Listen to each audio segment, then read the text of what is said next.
Good evening, everyone. I'm going to go ahead and call this Monday, June 6th meeting of the Whitefish City Council to order. Once again, we are meeting in hybrid, both in person as well as folks joining us remotely via WebEx. Thanks again for coming this evening. Before we move on to our second item on the agenda, which is our Pledge of Allegiance, I'm going to give the speaker over to Councilor Quinnell. Thank you, Mr. Mayor. I would like to take a moment to remember and have a moment of silence to remember the 2 teachers and 19 children, 9 and 10-year-olds who were murdered in their school in Uvalde, Texas about 2 weeks ago, and for all the survivors who were in school that day, because the days ahead for them will be equally difficult.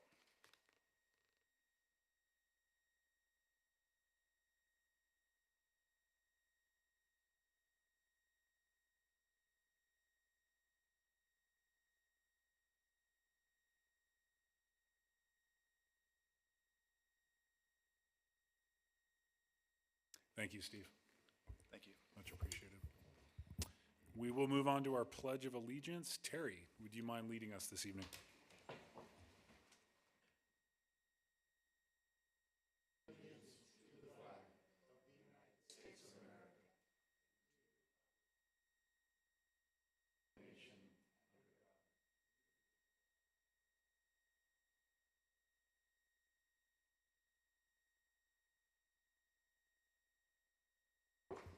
Thank you very much, Terry. I think many of you have heard that this week we are celebrating Community Celebration honoring Whitefish School District educators, and I hope everyone can join the celebration at the O'Shaughnessy Center this Saturday evening, June 11th, 2022.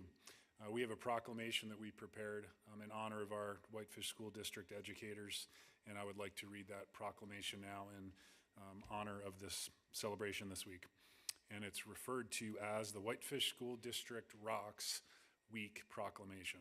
A proclamation of the City of Whitefish, Montana, honoring the teachers, administration, and staff of Whitefish School District for their service to our schools, students, families, and community throughout the pandemic.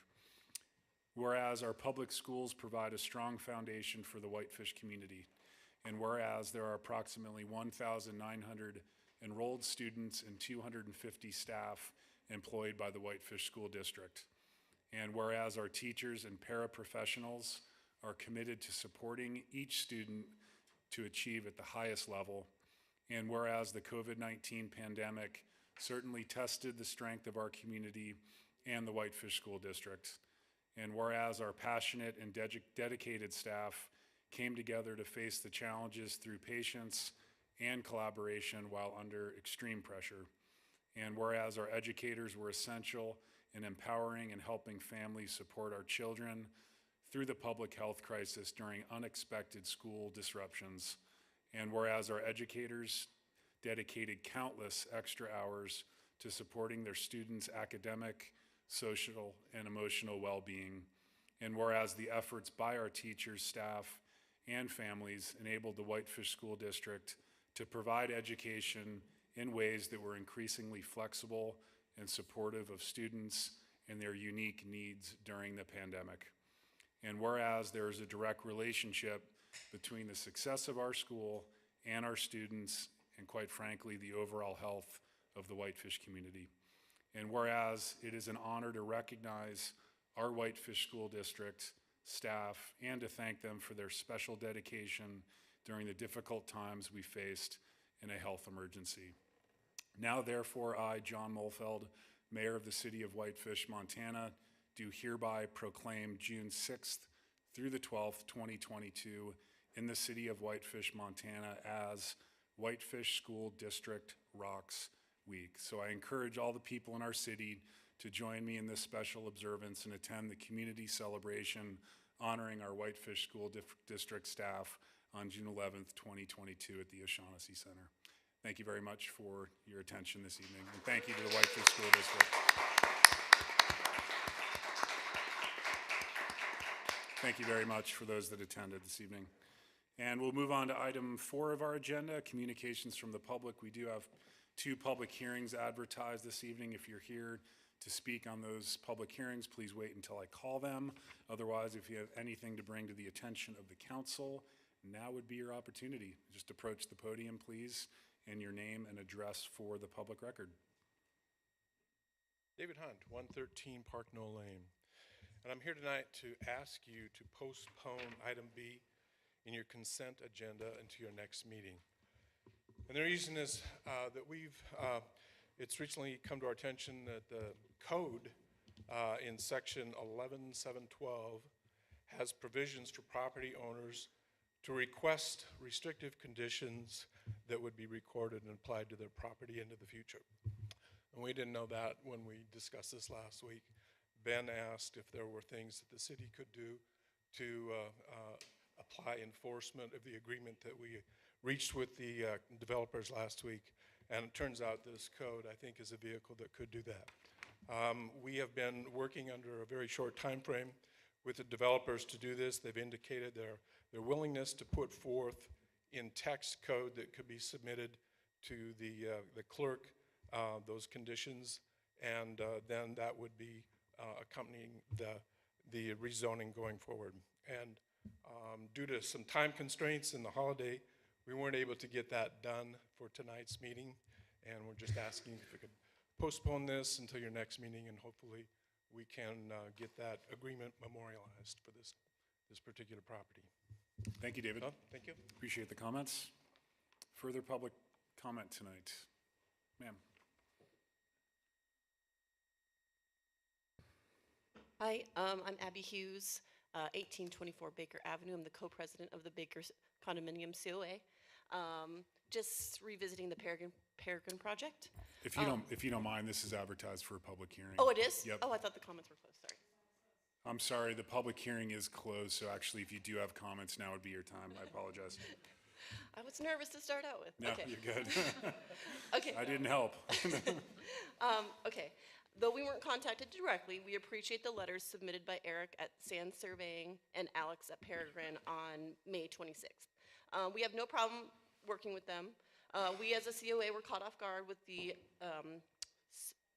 expedited application process, as we're used to 2 meetings, the planning and development and city council, and just wanted to make sure all concerns were addressed.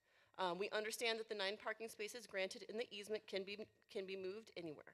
As far as the use of our private drive, we request that the special amendment to the application originally proposed by Councilman Quinnell be added. He said something to the effect of accepting the plans with the exception of no access through the Baker Condominium private road.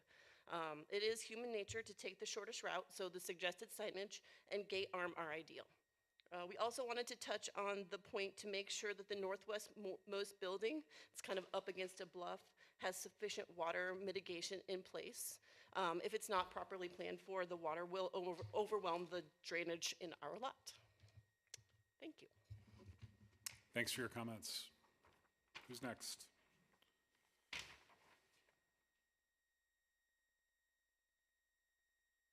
Evening, I'm Bert Bosnick, 727 Lenajoy Drive. Lenajoy is the little cul-de-sac that runs directly behind the Wolf Auto Group lot.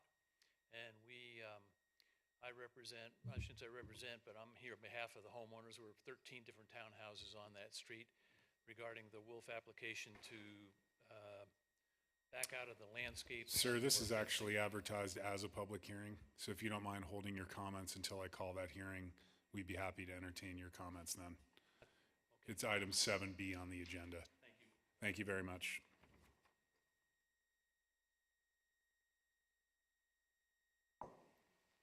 Shane Axholm, 811 Railway. I was just wondering why the garbage fence hasn't been moved from where the garbage dump was, the recycling center. It's still up. It's an eyesore, and the signs are now covered in graffiti. Pretty classy. Thank you. Thanks for bringing it to our attention. Further public comment tonight? Any volunteer board reports from the audience?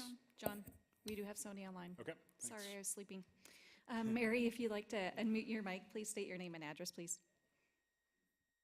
Mary Flowers, Citizens for a Better Flathead, 35 Main Street in Kalispell. You have in your packet tonight a copy of both comments that we have made regarding the recently passed accessory dwelling units and the op-ed that we ran in the paper recently. I wanted to speak to this briefly, and of major concern to us is the fact that this new zoning policy no longer requires that the main house or the ADU be owner occupied. Under Robert's Rules of Order, which I believe you operate under still, you are permitted to reconsider an item like this that you have passed, and to make amendments to it. And so we're asking you to use your authority to bring this back for consideration of some additional amendments. Of particular concern is that by not requiring owner-occupied dwelling, you are not really creating housing that is likely to serve the neighborhood and be more compatible with the neighborhood. As I've provided you information, there is a growing increase, not across the country as well as in the state, of real estate investment companies coming in and buying up housing, particularly in a community like Whitefish, where there is such a high rental market given the visitation that we have in our community and the attractiveness of our community as well. We think that by including the owner-occupied requirement, it will encourage home ownership.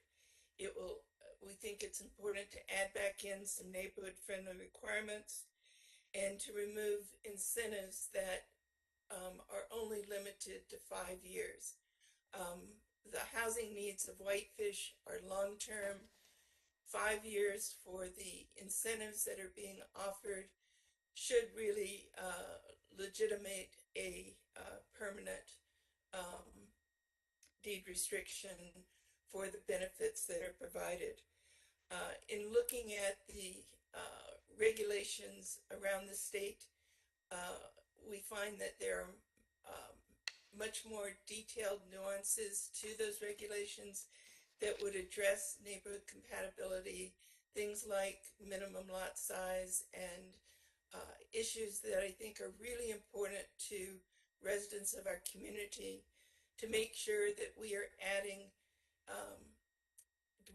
additional dwellings that encourage local ownership, that encourage neighbors who put these in place to select renters that they feel will honor and respect the neighborhood and by doing so, often provide housing for local workforce members. So I also want to speak to the fact that I understand there's been emails circulating criticizing the fact in the op-ed that we published, suggesting that the city might lose the opportunity for some federal funding. Just because I just learned of those emails, and I don't think they're part of the public hearing record here, which I would ask that they do be made part of the record.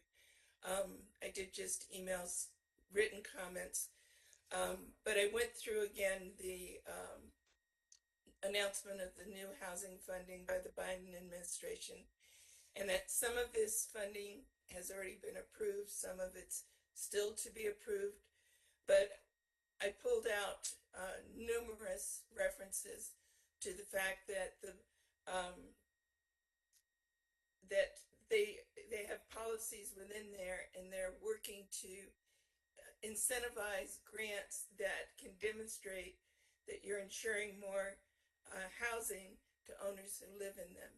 And so rather than read this whole thing, Michelle should have it and could share it with you. But I think that the point is that we support the use of accessory dwelling units, but I think making sure that that housing is being created neighborhood friendly and for our local, uh, more likely for our local workforce and family members is really important here. And so I encourage you to reconsider this item. Thank you. Thank you, Mary. Michelle, anyone additional online? No. Thanks. Okay, I'll turn back to the audience. Any volunteer board reports this evening? How about the council? Brian?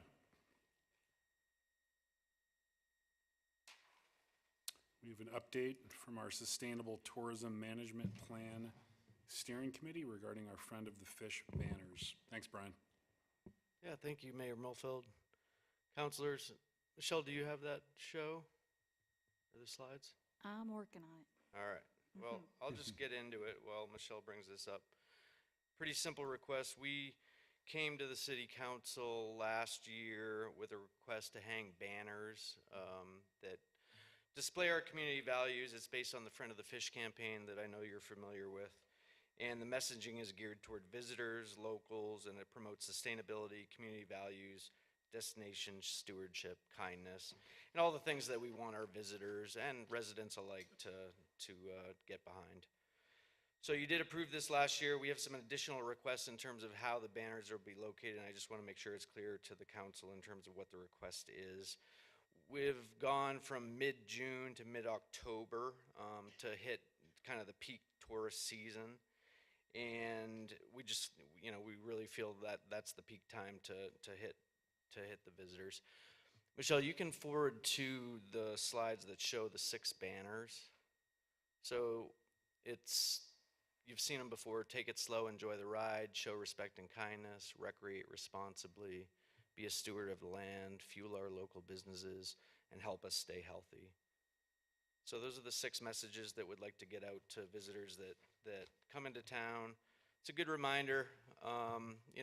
It's a grand experiment in terms of how we can kind of try to enact some change in people's behavior, but we're hopeful. There's 8 different locations. Edgewood Avenue has actually 25 poles available now with the expansion. Craig Workman noted to me in a meeting previously that we now have 12 new poles out on East Edgewood, and I think that would be a good spot for some of these. We have 13 going the other way. We have 4 poles around the O'Shaughnessy building, 5 around Depot Street, 4 in the library back parking lot, and then 4 on Columbia Avenue, 4 in the library main parking lot, and then 3 in the 2nd Street parking lot area. So Highway 93 North, you probably saw last summer, that's where most of the banners, a majority of the banners were spread out. We feel those are the least effective just because traffic speeding by, the banners in terms of their visibility aren't great. So we're hoping that we can move as many banners into downtown locations where pedestrians would see them, and then the remainder of the banners we would move out into those locations. We have worked closely with Public Works, and we're grateful that Public Works has offered to install the banners. And that's the request. We're hoping council will support the locations that we're proposing. We're grateful again to the city and to Public Works for helping us with this. And we're grateful for the community of Whitefish and city council and everyone that's trying to do their job for sustainable tourism. Interesting times again in terms of what we're trying to do for the city of Whitefish in terms of promoting the city of Whitefish during peak summer season. But right now we're focused on management, telling our visitors, hey, we're a lovely location to visit, but we want you to recreate responsibly and be a part of our town. Thank you. Thanks, Brian. With that friendly request, I would entertain a motion that this council adopt the Friend of the Fish banner campaign to run from mid-June through mid-October with 6 messagings and the locations as articulated by Brian Schott. So moved. Is there a second to the motion? I'll second. Seconded by Councillor Fury. Further discussion? Brian, thanks very much once again for your efforts and your entire committee. Appreciate it. All those in favor, please raise your hand. Those opposed, like sign, and that motion does carry unanimously. Any volunteer board reports from the council? Not seeing any, we will move on to our consent agenda. You have the regular minutes from both the special and regular meetings from May 16th. Can I have a motion, please? Clarification. Rebecca? Yeah, oh my gosh, this was on the whole time. David Hunt's letter, is asking us to, I guess, table ordinance 2207 to a future date, so they can include the text amendments to the, apply it to the, conditional use. I think if you want to discuss that item, Rebecca, you'd have to motion to pull that from the consent agenda and then assign it in the order of the agenda where you'd like it to appear. Okay, but it wasn't here, so I don't know if I can do that. So you didn't vote in the affirmative, therefore you so can't I- motion to lift yeah, it from the That's consent why agenda. I thought I should clarify that, okay. That's okay, thanks. Mr. Mayor, I will move it from the consent agenda for purposes of discussion. I would, if I had my druthers, I would add it to immediately after or the consent agenda so we can get this thing dealt with one way or the other. Okay, so we'll move that to item 6D of the agenda or after item 6C. Now would be your time. I will move to approve the consent agenda minus item B, which we've moved to remove from the consent agenda. And I second it. Seconded by Councilor Caltabiano. Further discussion? All those in favor, please raise your hand. Those opposed, like sign, and that motion does carry unanimously. Frank, I'll turn it back to you for discussion purposes. Angie, would you opine as to whether or not pulling this item, they can effectively use an ordinance to amend the zoning change or restrict it further? So Frank, we do have a provision in our code which provides for conditional zoning. How this generally comes about is the applicant itself at the time of application proposes additional restrictions on its own development. That is not what happened here. The zoning request was not a conditional zoning request. It was, I believe, WB2 and WR2. They can condition it at a later time if they so choose, but it has to be voluntarily offered in writing. I haven't seen anything like that from the applicant. I would also warn you, not that I'm doubting that he offered to do it. I think it's very, very commendable that he worked with the neighborhood, but at least I haven't seen anything, in writing where he has voluntarily offered to condition the zoning. I guess my other comment would be is we'll be well past the 90 days. You guys have made a decision on this within the 90-day period. If you're going to pull it off the consent agenda and go back, I think you might be in danger of the zoning going automatically into effect if the developer does not fulfill his promises, which I'm not saying he won't. I'm just saying those are the risks you run. So to effectuate what the neighborhood says the agreement is, they can certainly do that at a later time with the developer coming to us directly to, in fact, do that. Is that correct? I guess if the developer wants to come to us at a later time and say, I would like this condition on my zoning, I guess I don't know why we wouldn't do it, but what I'm saying right now is that to do right now, we have nothing in writing from the developer. I don't think the developer's here. And not that I'm doubting what Parknell says at all. I'm just saying that if that ultimately doesn't come to fruition, then that zoning that you already approved will automatically go into effect. I'd also tell you that there is nothing that would prevent Parknell and the developer themselves from entering into a private agreement, which would restrict the zoning. Right. Did I miss something? I think we did have a discussion at last meeting when we approved this as to whether or not the council could itself put that agreement in place or include that as part of the zoning. And I think the instruction was we could not. No, not if the applicant hasn't voluntarily requested it. And at this point, I have nothing in writing from the applicant that is voluntarily requesting you guys to condition the zoning. Okay. If it's just a straight zoning request, it's not a conditional zoning request, which, like I said, this was not at the time.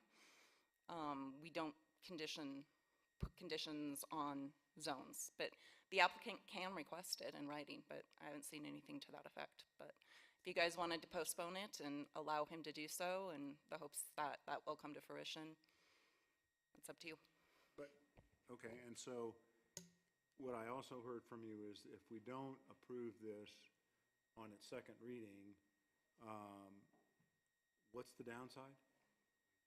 Well, I know we're at 90 days, and so that says to me that He'll just get, notwithstanding, he'll just get the zoning he wanted. he'll get the zoning that we approved. Yep. Correct? Yep.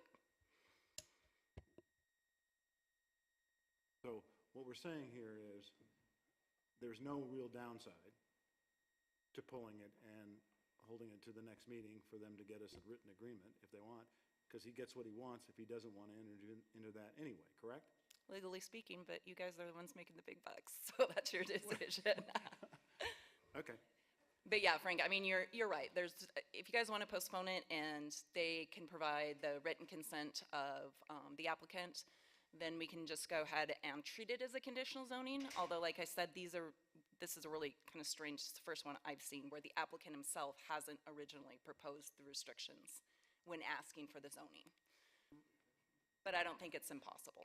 I just would like to see something in writing from the Sure, applicant. so would I. And what I'm saying, I guess what I'm saying is, we pull it, and we wait 2 weeks for something to show up, it doesn't, he gets what he wants anyway, what we approved, correct?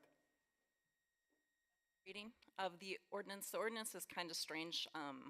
With respect to it says if a decision isn't rendered within 90 days of a complete application, the zoning automatically goes into effect. I mean, it's kind of a gray area.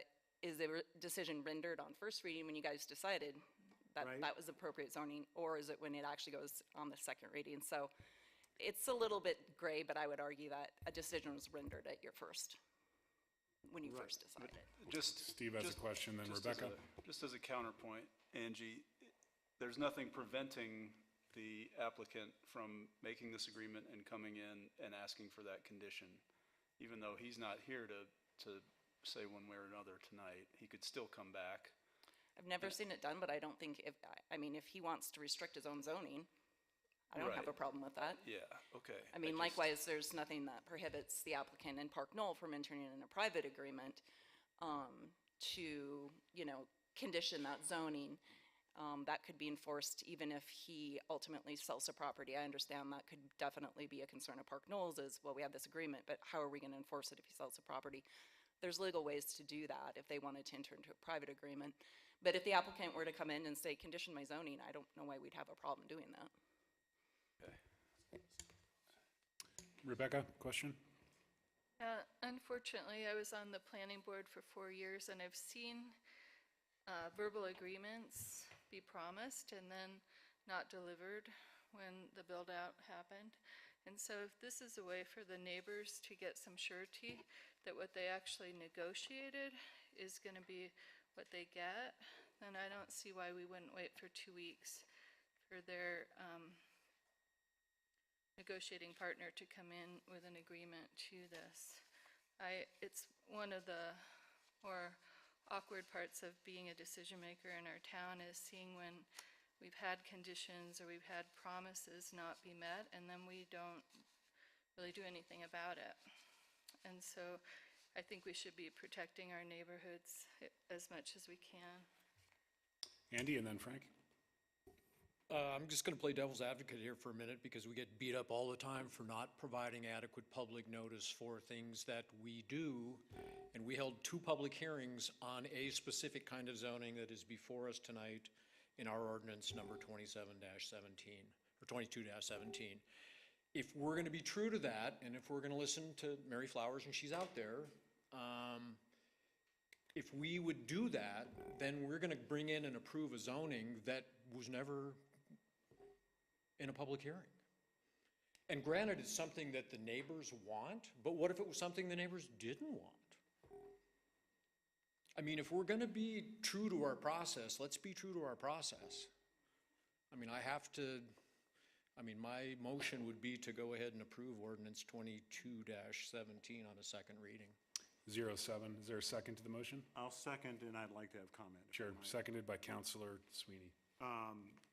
My comment is I appreciate David and Park Knoll's position on this thing.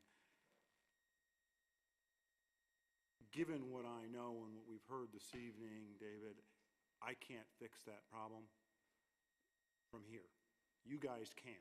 You have two avenues to get the developer to say what he's agreed to do and bring it to us, and/or enter into a private agreement with him to effectuate that, and it would affect the whole long-term effect on it too, as well as including it in the zoning. So with that said, I'm compelled at this point to simply approve on the second reading, and I will vote in favor of approving it on the second reading. Further comments on the motion? Not seeing any. All those in favor, please raise your hand. Those opposed, like sign. Rebecca? It's okay. You can still vote. On the consent agenda. And that motion carries on a 5-1 vote with Councilor Norton voting in opposition. We'll move on to item 7, which are our 2 public hearings this evening. Our first hearing was postponed from the May 16th meeting, and the public hearing is closed. It is item 7A, consideration of a request from Peregrine Automotive LLC for a preliminary plat for a 7-lot commercial subdivision located at Tract 6BGA in Section 1, Township 30 North, Range 22 West, and the property is zoned WI WB2 SC Industrial and Warehousing District, Secondary Business District, and this is with special conditions. Wendy. Okay, so you held the public hearing last meeting, and you did close that public hearing.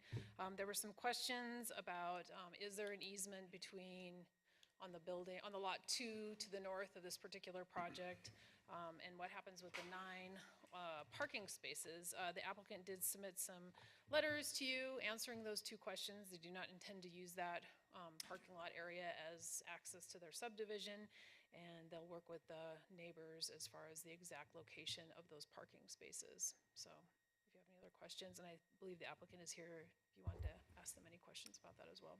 Great. Thanks, Wendy. Any questions for Wendy on the follow-up staff report? Not seeing any. Vic, I do know, enjoy you're both here as the applicants or your applicant's representative. Do you have anything to add to the public hearing this evening? Or public record, I should say.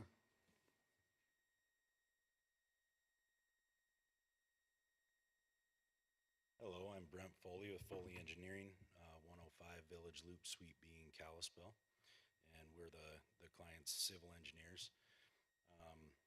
Obviously, the major issue at the last meeting was just the exact private agreement for access and parking there.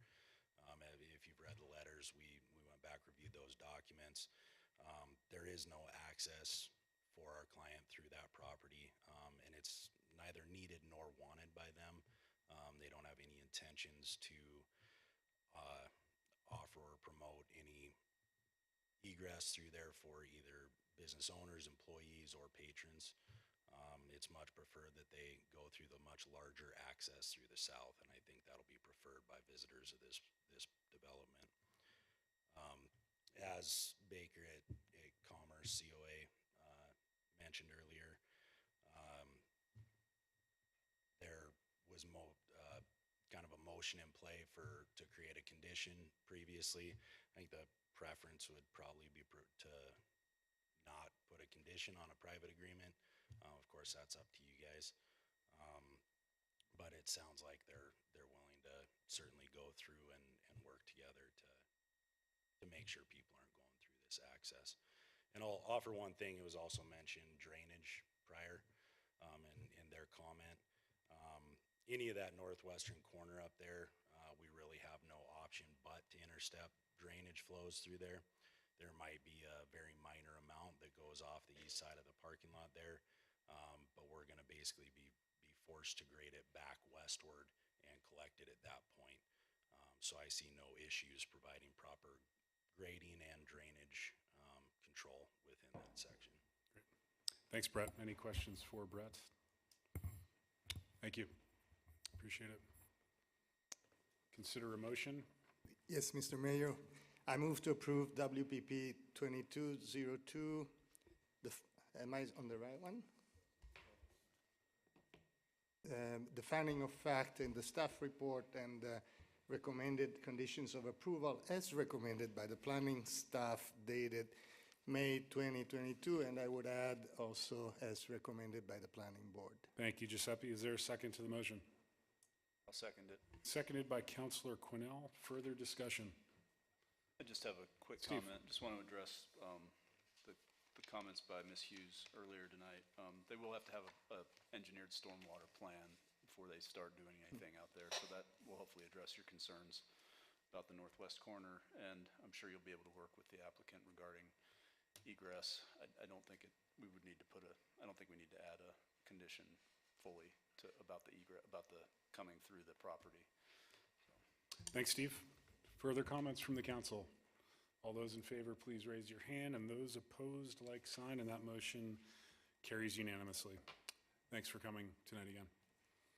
We'll move on to item 7B, consideration of a request from Phil Wolf to amend an existing CUP, which is WCUP 21-10, to remove condition number 7 regarding landscaping and the properties located at 6331 Highway 93 South in our WB2 Secondary Business District. Dave. Good evening. So yeah, back in 2021, Mr. Wolf came forward for the conditional use permit application. They were putting a car dealership back in the DePratu Ford location, which normally would have just been a permitted use, but the city council had changed the WB2 zone to make car dealerships a conditional use. And since it had been vacant for more than 6 months, he was required to come in for the conditional use permit. As it went through the process, the planning board and the city council added an additional condition based on neighbor comments that a 20-foot landscaping buffer be added along the eastern property line to buffer the proposed use from the adjacent residential properties. And then before planning a landscaping plan in compliance with 1145A4 must be submitted and approved by staff. So that condition was added to the conditional use permit when it was approved by the city council. And since then, Mr. Wolf has submitted a letter asking for that condition to be changed. That did go to the planning board last month. The planning board chose not to remove the condition or recommend denial of his request to make the change. There were 6 comments from the neighbors that were included in the packet for you guys. Glad to answer any questions that you might have. Any questions for Dave?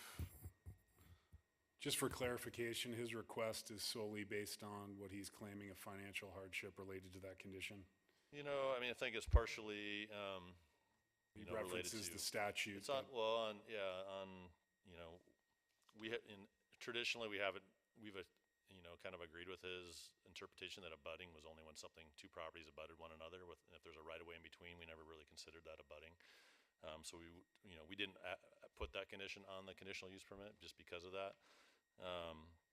Don Kay had several conditional use permits on his property. He didn't have a condition to do a 20-foot buffer. He does have a fence along his property. We did have a condition on his property that he put a sidewalk on a portion of it for Don Kay, a couple years ago. So, he's just contesting that condition that he do a 20-foot landscape buffer. Okay. He's here to talk about that, so I'll let him. Further questions from the council before we go to the public hearing? Rebecca. Dave, so if this was a condition of approval, but the business is open, how does that work? So he did put up a financial bond in lieu of the Right. landscaping, and so, yeah, if that. Oh, you mean Yep. he's paid $10,000 in bond instead of doing the Yeah, landscaping? exactly. And he I mean, it was wants because it us- was during the winter, he couldn't add it at that time, Oh, I see. right? And Oh. this has been in this process of going to the planning board and the council the last couple months, so he hasn't had an opportunity to do that, but he has bonded for that. So if he does, not put it in, then the city could cash his bond and actually, install the landscaping. When did they open the business? I think they already did, Rebecca. After the condition was added by council, I spoke with Mr. Wolf, and again, like Dave said, it would have been pretty much impossible. It was during COVID, pretty much impossible for him to get somebody in there to landscape it. So, and also, I explained the process of going back to him in the condition, which was going to take several months, in the interest of not having a lawsuit where, lost income was alleged against the city. What he did is he gave us a $10,000 letter of credit. So ultimately, if he decides not to put the landscaping in or doesn't do it, we would do that ourselves or hire someone to do it and then take that from the letter of credit. Just for you guys as information, that letter of credit is set to, I thought this process would move a little bit faster.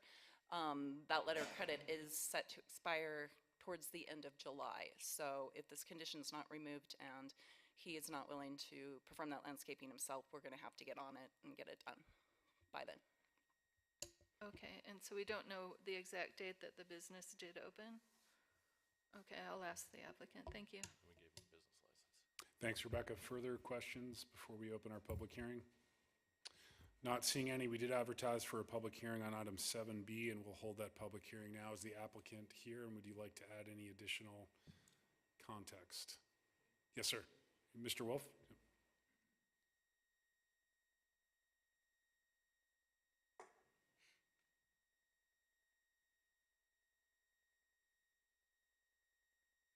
Evening, Council. You know, I think probably my biggest contention with having to do it is certainly not a financial issue. I just think it doesn't make any common sense for a number of reasons. Don Kay's never been asked to add landscaping with his different projects that he's had done. I've heard the comment about be a good neighbor, try to separate our business from these condominiums to the east. Yet our property has become the dog pooping, walking capital of Whitefish from those people. They don't give a rat's behind about us as a business. They moved in there, what, 20, 30 years after this business was there, operating at a much greater nuisance, if you want to call it that, than we are by all means. We don't occupy probably, you know, maybe half of the property. We don't have nearly the activity that was there prior to these condos even being built. So it's a little disingenuous to me when I hear a public comment that they're concerned about us and we're an eyesore. Part of this recommendation for landscaping was that to try to create a buffer there. I don't have a 20-foot buffer. I have no way to get water down there. I have approximately 8 feet for the majority of that eastern Shiloh frontage. We have since sold 200 feet of that off to another business that is, they're going to be here pretty soon, going through their plan, and of course there'll be landscaping things put in for them, which again enhances and increases these kinds of things. Our business has got more landscaping than anybody up and down our block already along Highway 93. We thrive off of Highway 93 and frontage. That's just the nature of our business. The nuisance is 93, it's not us. I've heard comments about lights. If I could tell you how many catalytic converters we've had stolen off there in the months that we've been open, because we don't have lighting. The police department up here, they tell us they'll do a walkthrough. This is a problem in all car dealerships in the United States right now. Catalytic converters are being stolen off of vehicles. There's a black market on these things right now that's stupid. It's just not cost effective. It doesn't make sense. Unless I was to put 40 or 50 foot trees along that barrier, there's not anything I could do to create some kind of a deal between a housing and a business. And I think the most important thing that it doesn't make sense to me, we don't abut residential property. We abut Shiloh. Shiloh has never been considered the gateway to Whitefish. I don't see that ever becoming that, even when that highway gets put through all the way. I just think the request for a business person in our position, it's just not reasonable. I don't have 20 feet. One caveat that could work out and possibly a compromise, in the plan that we're doing with the bank to the south of us, Three Rivers Bank is who we sold to, we're going to have to run water in from Shiloh to our property. Currently, water comes in from 93, and it comes right into the middle of the property that we sold. So their building, their future plans would sit right on top of the split, the water. So what's being proposed is bringing water in from Shiloh.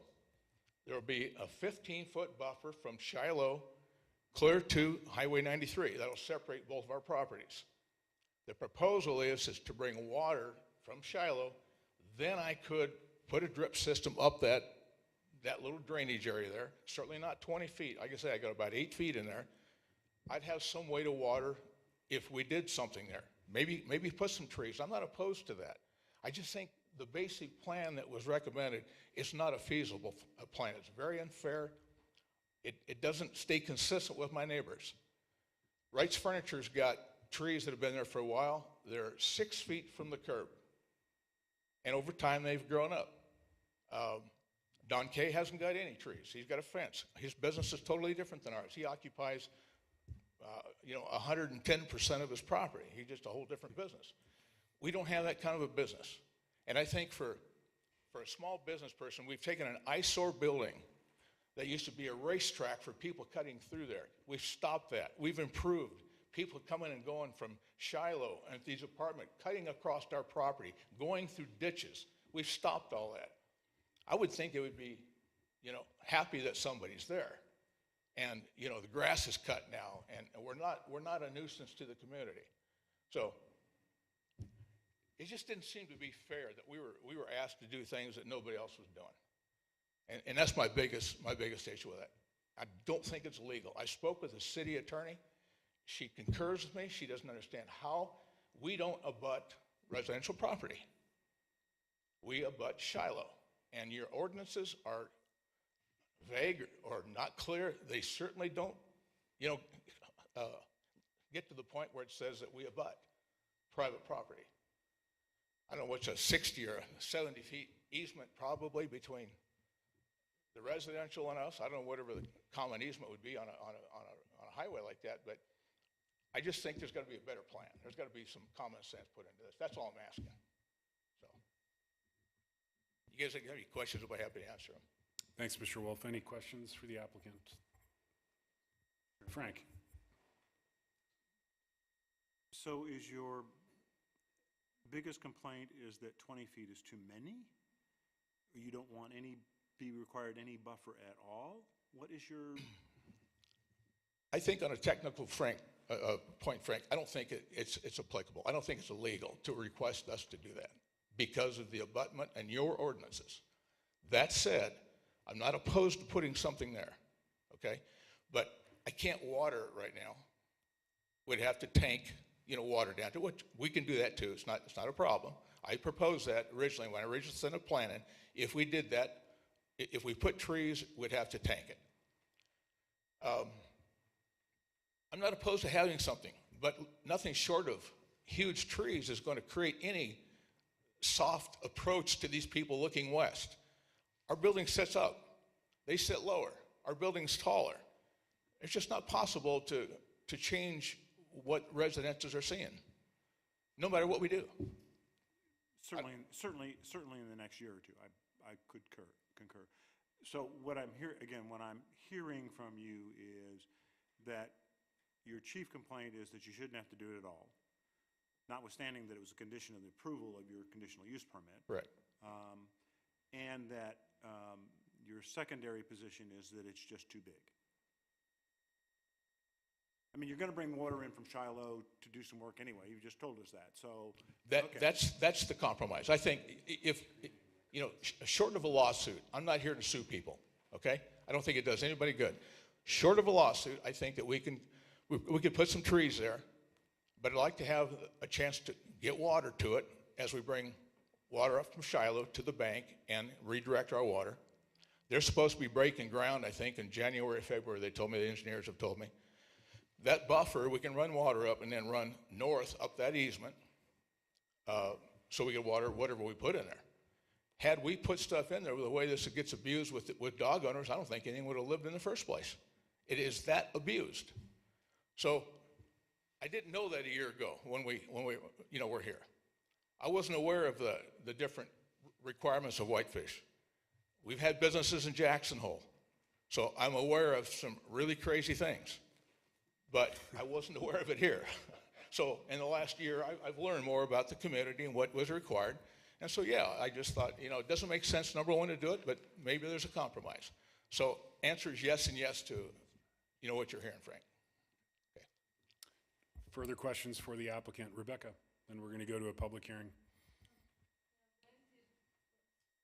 When did you open your business? I believe it's in July or August. Of last summer? Yes. Yeah. So you could have become compliant, but it kind of sounds like you're doing this defiantly, or as a way to hold off until you get the property sold and built out by the bank that's coming in. You felt like that would be more feasible for watering that area? No, we didn't have that plan at that time. That wasn't Oh. the purpose at all. I think I've stated pretty clearly what my intentions were. You know, when we came in there, I believe in August, when we started contacting landscape people were putting me out 6 to 7 months without even talking to us. Yeah, that's true. At that point in time, I knew and then we got to reading the statutes and just learning a little bit more about the community and what was being required. So that's where the different steps, came into focus. But if you're gonna sell off the property next to you, and you will be able to landscape in the future along with them, so it'll be a consistent look through there, you're not opposed to that? Well, they're going to be required to put that buffer in anyway. Right. And so the buffer is going to be 15 feet is what's being proposed. Now, this hasn't come to you guys or come to planning yet, but this is from what the engineers talked about. It'll be 5 feet on our property, 10 feet on their property. But we need that 5 feet to get water up from Shiloh. And proposed will be grass and whatever other landscaping that, they put in that 15 feet. So there'll be additional buffering there. And then if there is something that we need to do on Shiloh, then we'll have the water available that we can then run something north up on that easement. I see. Okay, thank you. Okay. Further questions? Giuseppe, please. So I have a question for the staff, and I guess it's David, you. This request has gone through the staff, which is recommending to deny. It's gone to the planning board, which unanimously are recommending to deny. My question is, isn't this a substantive change from what was previously approved, and hence should I circle back to staff and board if we discuss this? So, I mean, the original staff report did not have this condition on there. And just as a note, I put a aerial photo of that area on your desk, just in case you needed to see. Yeah. But this is. That, just for helpfulness, forgot to mention that. But that was not a condition of approval that was added by the planning board and the council. Because of the neighbors' comments, Tara put together the staff report. And she, because of the input from the neighbors and because the council put that condition on there, she recommended denial of the request to remove it. Steve. To the planning board. So this sits right at the right where we're going to end up hopefully putting that road through to Whitefish Avenue, correct?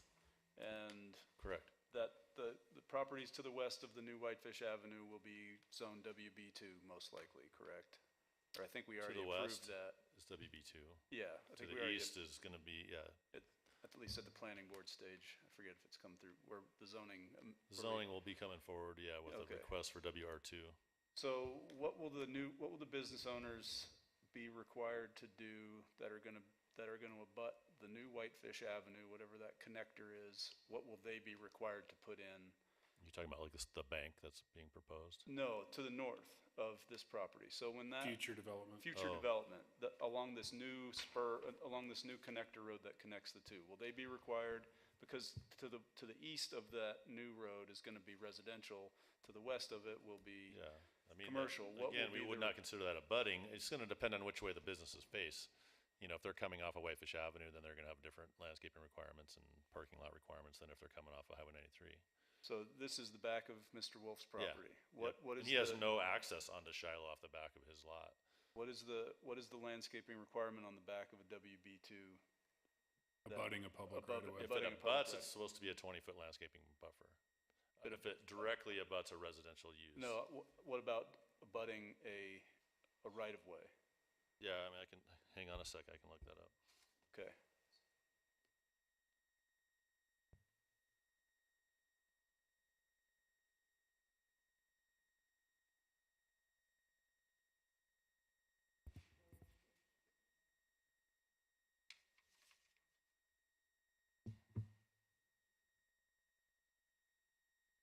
While we're waiting, how's business?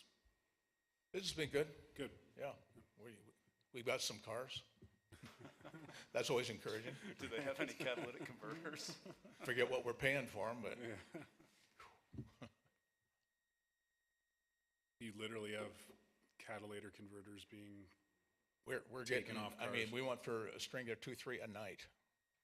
We're being cut off, and they go in there with apparently a Sawzall and whacking them, and $2,500 later on the cheapest ones, we got to replace them. So, Unbelievable. you know, got to have lights. I got to have some help from the city. And I mean, I know everybody's understaffed on the police department, but just to drive through once in a while would be helpful. You know, stop it, and I don't know if we ever combat it until we have put barbed wire fence everywhere, I guess. But you know, one store in Kalispell had 20-some. I think a Toyota store down there a couple nights ago. So remind me, so the lighting, the overhead lighting on that property, was it removed when DePrado Ford closed, or was there never overhead lighting? There's always been lighting there. There has always been?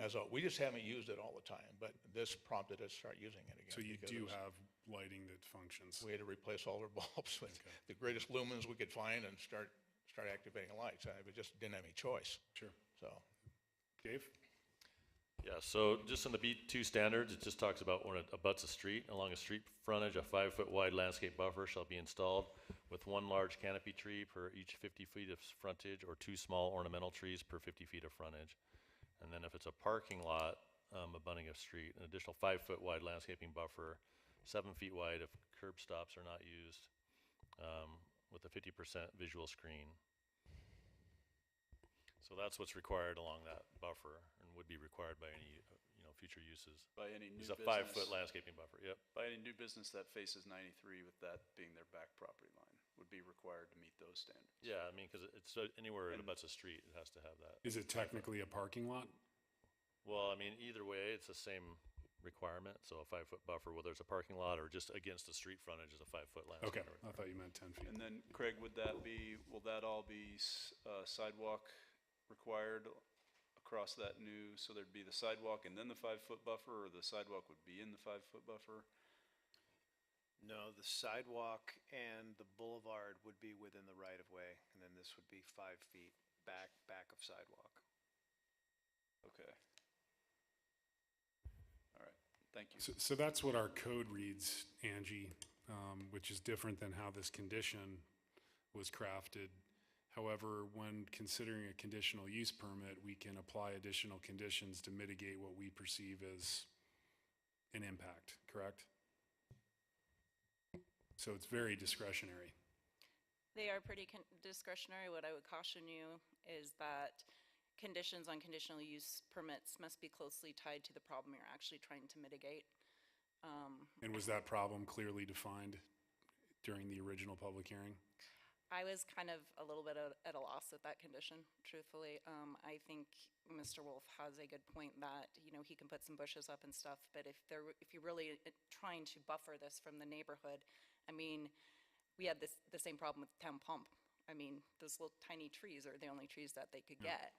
So, I mean, I guess I would just caution you guys that, yes, you do have broad discretion when it comes to conditional use permit, but I'd want to really closely tie your condition to what is articulated as the problem you're trying to solve, or the detrimental impact of the use. Which I don't recall that we clearly defined at the original hearing, so I don't really recall it either, but it was a while ago, so. thank you for clarifying that. Steve and then Frank?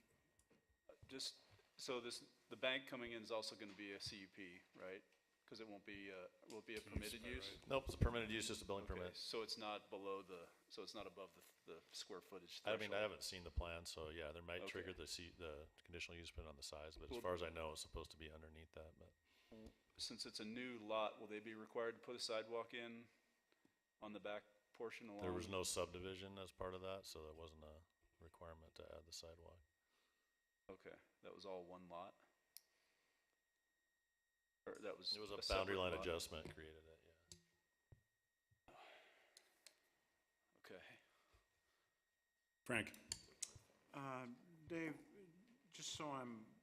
Could I just, quick point of order, if I may? We are having a public hearing, and I think there are other public who would like to comment on this. Sure, And we're but kind of we're still delving entertaining. into staff discussion and question and board, so if we could. I don't have a if problem with that's all how we're right. proceeding, but, No, thank you, Andy. I'm perfectly happy with that. okay. hold additional questions for staff. We did advertise for a public hearing. Are there any public comments this evening? Michelle, anyone online? Yep, please.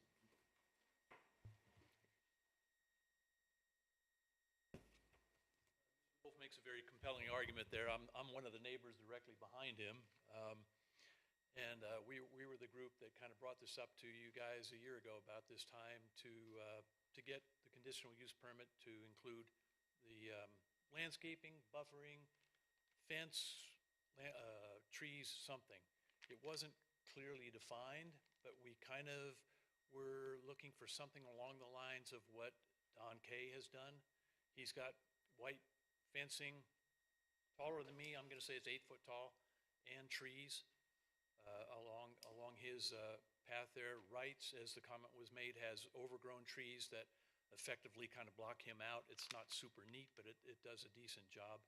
So the comment to have the water brought in, fencing would work equally as well for what our neighborhood had in mind when we brought it to you a year ago. We thought the conditional use permit included that landscaping or something to be done, and we're asking you to enforce that. Thanks for your comments. Thank you, gentlemen. Appreciate it. Further public testimony. Michelle, anyone online? We do have somebody, Mary, if you'd like to unmute your mic and please state your name and address, please.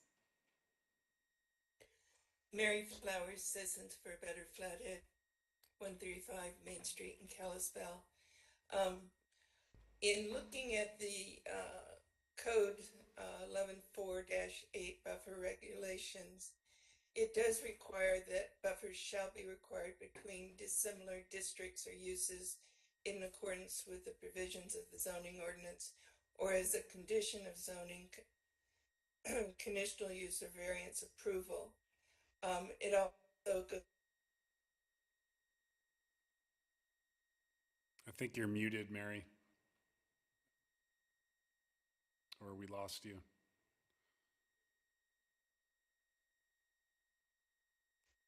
Essentially, that the buffers need to be to provide screening and structures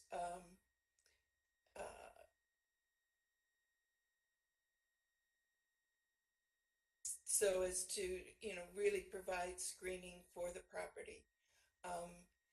And so it looks like you're running into a situation where you've got future road development that you want to be consistent and have sidewalks provided as well. And so I would encourage you to take your time to consider this and to make sure that what you're doing for this one situation doesn't impact the future development of adequate sidewalks and buffering for the road as it gets extended, and honor the buffering that the neighborhood was promised would be put in place. Thank you. Thanks, Mary. Michelle, any additional folks online? No, thanks. Going to go ahead and close the public hearing and turn it back to the council for a motion, preferably. Of course, Rebecca. So Craig, I think when Don Kay wanted an expansion, they had to do sidewalks down at their end of this road, correct? Or Dave? So weren't we planning on having sidewalks all along this this west side of this Shiloh Road? Yeah, the intention is for sidewalks to be on both sides of Shiloh and eventually on both sides of Whitefish Avenue when Whitefish connects to Shiloh. And then what is the easement that's required to have the sidewalks and like how much space is required? There's an existing 60-foot right-of-way out there. Enough room for the boulevard and sidewalk. Okay, so when they're building, they just have to keep that unobstructed for us? I'm sorry, what was that question? So when they're building, they have to keep that open so that we can have that access? Correct, yeah, they would, well, they'd have a setback from the right-of-way based on the zoning code Okay, for any construction. thanks, okay. Further questions for staff, or can I have a motion, please? Mr. Mayor, I would move to amend but not delete condition, whatever it is, regarding the setback or for this particular conditional use permit. And if I get a second, I will describe at least what I'm thinking. I'll second. Seconded by Counselor Cornell. Frank? Question for staff. So as I understand it, there's already plenty of room for us to put a sidewalk, or for a sidewalk to be put in. And what we're talking about now in terms of the buffer would go from where the sidewalk would go back onto the property. Is that correct? This would all be on his private property, not on the At public that right point, away. the buffer would be on his private property. Is that correct? All right. So I guess I would move that a buffer of not less than 10 feet, I'll say, be put in place, and that the required foliage be consistent with that which we otherwise would require for a distance such as that, which is large trees, bushes, or over on whatever spacing we've got. Is there a second to the motion? I'll second. Seconded by Counselor Davis. And just for clarity, I'll just repeat your motion, Frank, and certainly correct me if I'm misinterpreting you, but a minimum buffer of not less than 10 feet, and that the required landscaping be consistent with city code. Is that correct? That's correct. And for information from my council members, if anybody feels strongly that that's too much, I would entertain a friendly amendment if you wanted to reduce that to some degree. I just think 10 feet's about the right number. Steve? I would just ask that you keep it consistent with what's going to be on the new street, which I guess would be 7 feet if it abuts a parking lot. Is that what you read, Dave? 5 feet. 5 feet? Okay. And I would also add If there's no curb stops, it's 7 feet wide, yeah. Okay. And there's no curb stops back there, right? Yeah, I mean, yeah, is it a parking lot? I mean, it's all paved. I don't know. It's not marked as a parking lot, but yeah, it'd be 7 feet unless there's curb stops. And there are no curb stops there? Not correct? currently. Okay. I would ask that you move it to 7 feet instead. I'm happy to second that friendly amendment and would vote for it. Is that okay with the second? Yes. And I would also ask that we add that this takes place in conjunction with when the next place starts getting built out, so that the watering system can be put in place and be consistent and ensure the growth of the trees back there. I'm good with that. So that would be waiting until whenever, January potentially, which obviously you're not going to install that stuff till next spring. So are you recommending a friendly amendment or added condition, or just? Sure, I'll make is that that just a a general separate statement? friendly amendment, unless that can all be rolled into the same one. Is that okay with the It is. original motion? I'm fine with that. And a second? Okay. Further discussion on the motion? Is everyone clear on what we're voting on?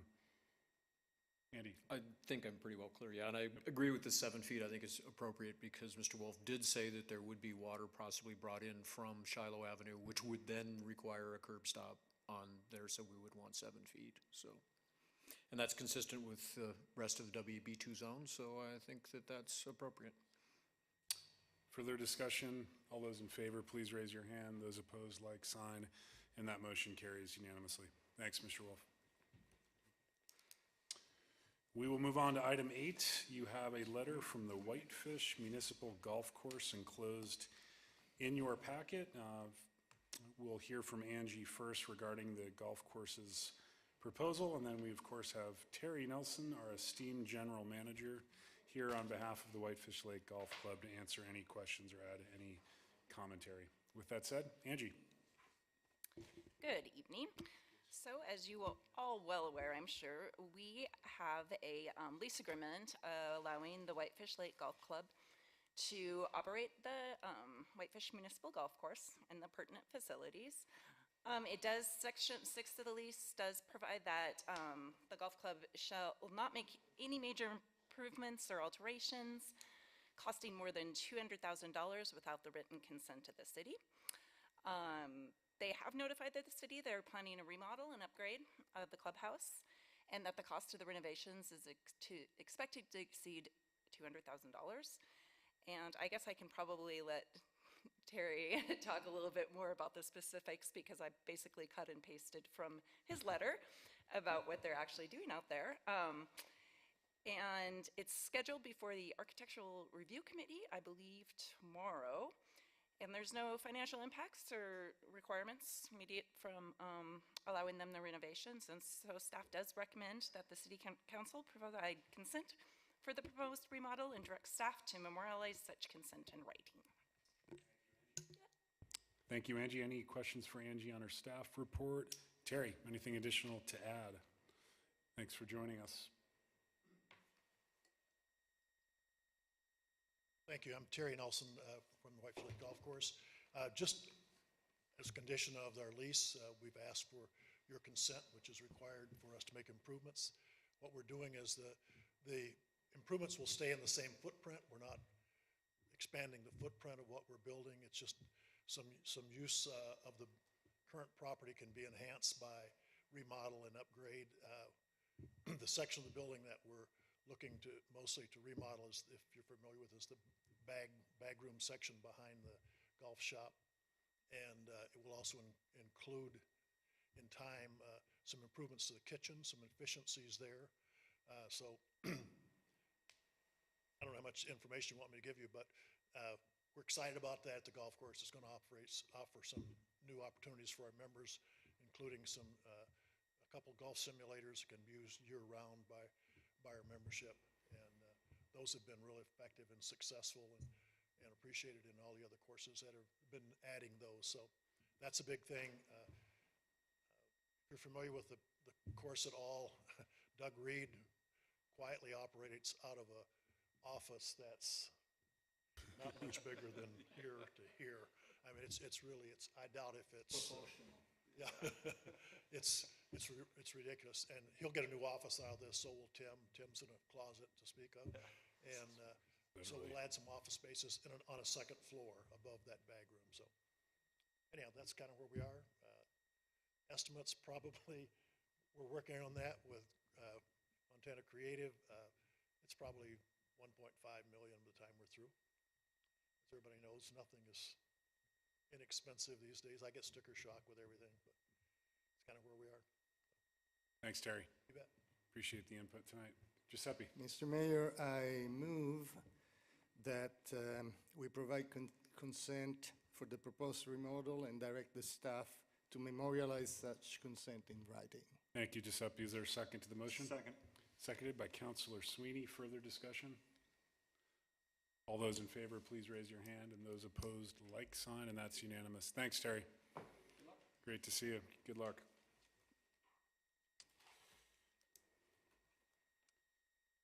Dana's not able to attend this evening. She's at a conference, so she's certainly excused. You have a written report enclosed with your packet.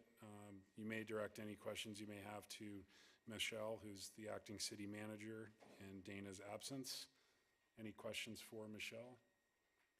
Just a couple items of note, just reminders. We do have a budget meeting next Monday, June 13th at 5:30 p.m. It would be great if everyone could be in attendance for that second budget meeting, because it is our last budget meeting before we consider the final budget. And then, of course, Tuesday, June 14th, we have a meeting with the Flathead Conservation District here in council chambers at 7 p.m. And again, your attendance would be appreciated for both of those meetings. Michelle, anything additional to report on? No, thank you. Great, thank you. We'll move on to communications. You do have a letter from Holly Crancer regarding her overtime parking ticket. Any comments on that ticket or the regulation? Not, Rebecca. Yeah, I'm just wondering if we can improve that situation downtown. It sounded like a woman was downtown for 3 hours and didn't understand that we had a 2-hour parking limit, but she didn't see signage. And is there some way that we can improve that downtown, you guys? She said she's not coming back to Whitefish because of it, and she missed out on our kitchen shop. And, well, I mean, I think she's got a good point. I think maybe a lot of people don't understand that we have a 2-hour limit on parking, but is there some way to put up signs? We do have signs. I mean, we have signs about every fourth stall on Central Avenue, so, you know, we can add more signage, but I think as you navigate your way down Central Avenue, I think you have a hard time missing the signs. Obviously, she did, and so for that, I feel bad, but I really don't think more signs are warranted. I think that it's pretty obvious. Unfortunate excursion, I guess.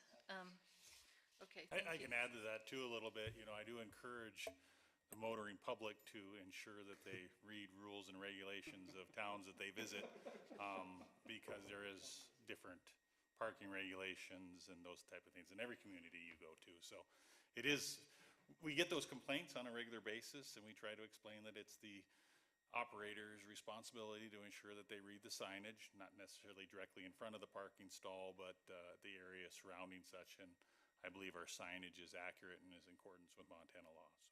Does the parking building have a sign, I mean, a 2-hour limit also? Okay, unless you have a lease. Has a 3-hour on the first floor. 3-hour on the first floor, so she could have parked there and made it to the kitchen shop and done okay. Along with all 3 surface parking, those are also 3-hour parking, and those are also signed at the entrance. All right, thanks for clarifying. The other day I missed the 25 miles per hour sign. We should put more of those too. Thanks, Rebecca. Did you have something, Andy? I was going to say, maybe we could reply to her letter and say, you know, Central Avenue is signed every 4 spaces, and that's the only area that's 2-hour parking, whereas 3-hour parking available in the parking structure and the other surface lots. And which is be nice, you know, because if her contention is that there's only a sign at a small sign at the end of the block, that's obviously not correct, so. Are you volunteering to respond, Andy? Sure, I can do that, yeah. Okay, it came I'll do via it. email, Yeah, so yeah. I appreciate that. Before we go to councilor comments, I know there's an item from our work session we need to revisit and provide some guidance back to, I believe it would be Andy and Steve as our representatives on the LLAC, and that's regarding the Haskell Basin commercial use discussion from our work session. Steve? Well, I was just going to say Jenny's still here, so if you want to, you don't have to sit all the way at the back if you don't want to. You can come a little closer. Michelle, if you As we don't mind, discussed. can you pop up the slide on the questions that Maria had for the council in terms of direction? If that's available still, please.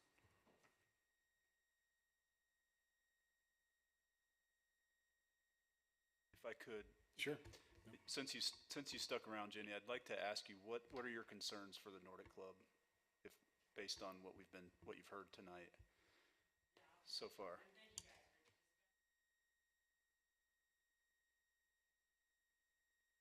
So I'm Jenny Bender, the new executive director for Glacier Nordic, and we're really proud of what we do of providing the ability for more winter use. In general, you know, this year we had about 250 kids through the program, and I worked with the high schoolers a lot, and I hear a lot of scary stories about a lot of teens dying of drug use this year, and providing that ability in the winter when it's cold and a lot of people are not usually going out, for them to group up with friends and go ski was huge, and I've seen that a lot through COVID. And so it goes beyond just teaching kids how to Nordic ski, but the mental and physical health that goes along with that we've seen a lot, especially lately. And so, you know, for nonprofits, I know, we work with DREAM. I encourage the kids to do NICA, which is a mountain bike group. That's a nonprofit, and I know there's limitations and concerns with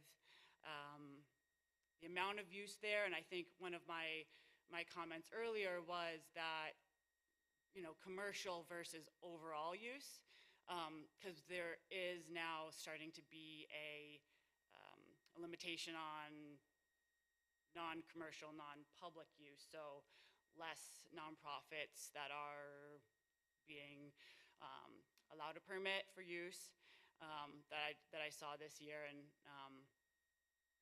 just things like that I would really love to see that go through almost before the commercial use, whether it's some of the other summer programs or whatnot.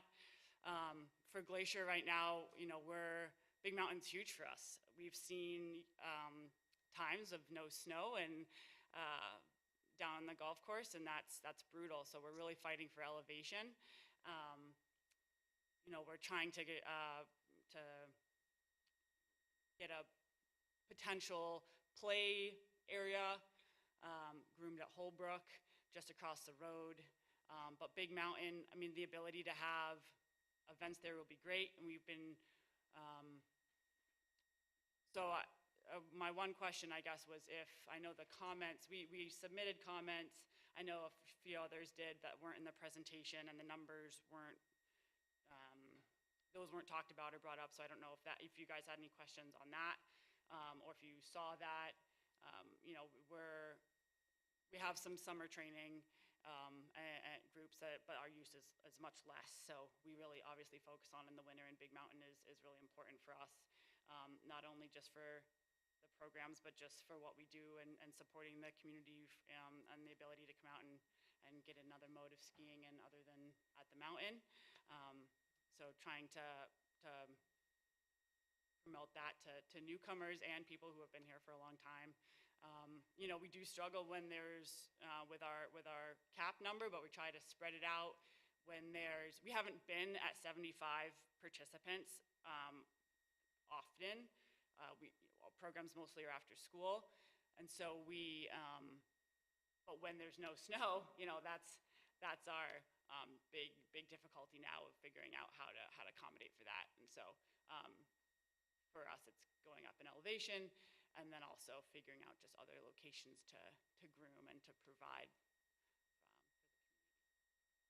But these wouldn't limit what we've been talking about so far tonight. Wouldn't limit what you're already doing, would it?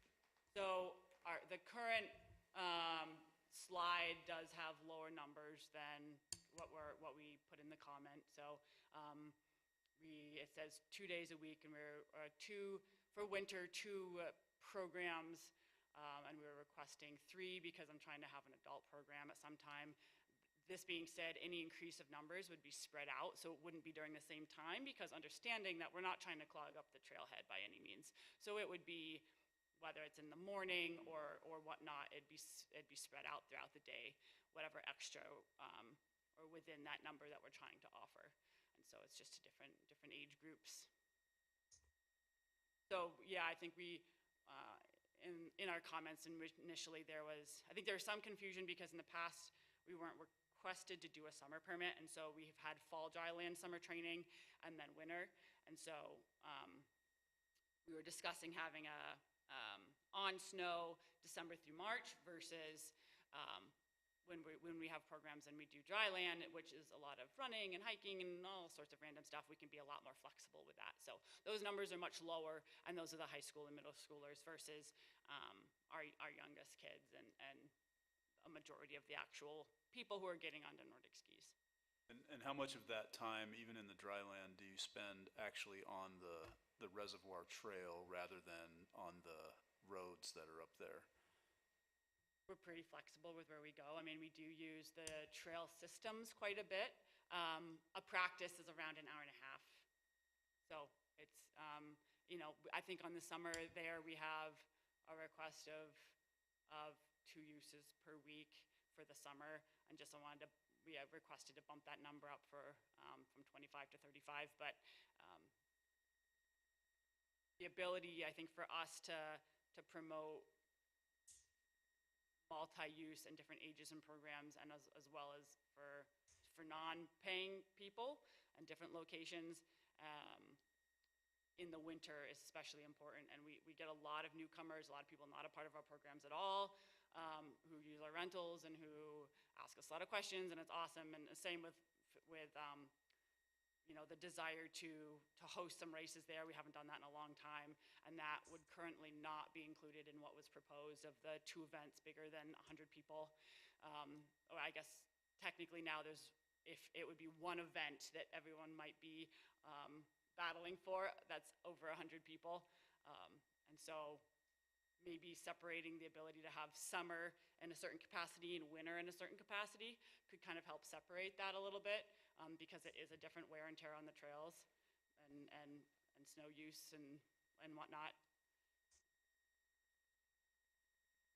If there's any time for winter use trails in general, I would love to talk to any or all of you guys, and I really appreciate you listening. Thanks, Jenny. Yeah, thank you. If there's any additional questions for Jenny this time? Why don't we go ahead and get everyone's thoughts on the first question regarding whether or not commercial use should even be a permitted activity in Haskell Basin. How's the council feeling about that? I kind of chimed in during the work session. I think you know my position on this, but I'd be certainly interested in yours. Frank? I guess what we've been doing has obviously been working, and as far as I can tell, it's not been impinging or infecting the trail. I think what I'm concerned with is describing what we mean by commercial use. I'm more comfortable with a commercial aspect use as long as it's associated. And I could go without it, but I would be comfortable with it if it was consistent with the types of uses that we want to endorse and we want those trails used for. It's not the same, but my feeling is Glacier Nordic charges fees to the kids that participate, I assume. Is that commercial or not? They're a nonprofit. But do we have a for-profit, say the outdoor college or the gap year college that we've got here? They use the mountain. They probably use some of our trails as a jump. Is that a commercial use that we ought to be trying to regulate? I don't think it's beginning to impact the trails. And so I'd be entertaining. I'm more concerned about with how we space out the use and how we not prohibit or inhibit or otherwise intimidate the use by our citizens at the same time. And my general feeling is, and I'll probably get to it, I want to do nothing, and I would not approve of anything. You can do what you want. If she didn't want it, I ain't up for it. If she wants it, I'm really up for it. Seriously, that's kind of how I feel about Glacier Nordic and what they do and how they apply for and how they use that trail and how they would propose. Those are okay with me. I'm not interested in closing the trail off for periods of time or clogging it with strictly commercial uses with guiding or anything else, though they might be consistent, if their numbers were too large and it began to inhibit the otherwise use of trails, any of them. So. Ben? My thinking is very similar to Frank's. I don't feel like there's anything inherently wrong with commercial use, provided it's achieving the same objectives as what we want with the trail, people getting out and using it.